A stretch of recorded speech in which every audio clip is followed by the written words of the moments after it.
Galera, bom dia. Meu nome é Leandro. Eu trabalho na Academia Corpo e Água, na Tirol, aula de natação infantil e natação adulto.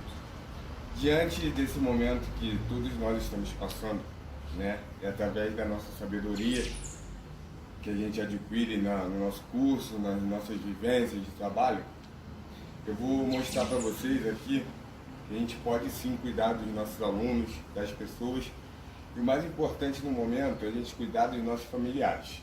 Então, eu estou aqui com meu avô, tem 81 anos, o nome dele é Calé, e vou mostrar alguns exercícios básicos que dá para qualquer um fazer em casa, tá? Para manter aí nossa saúde corporal e mental ativa, tá bom?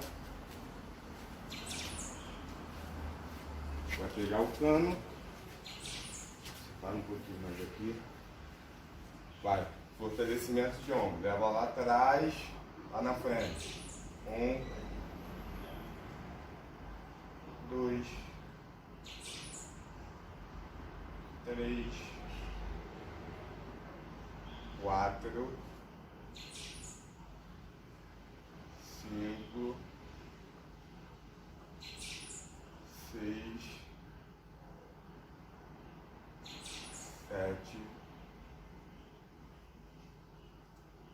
8, 9, mais um, 10. Ótimo.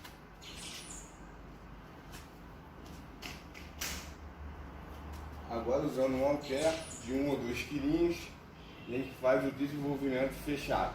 Vai, leva lá em cima. 1, 2,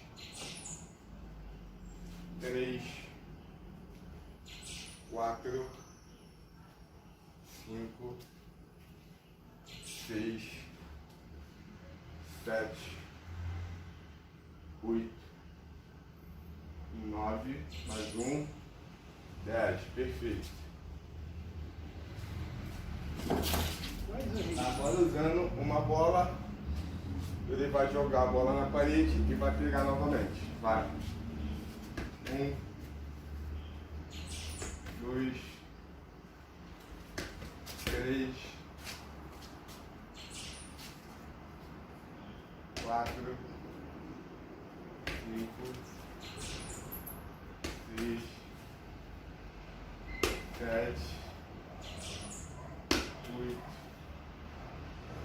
9, 10. Aí galera, obrigado. Essa foi a nossa dica de hoje.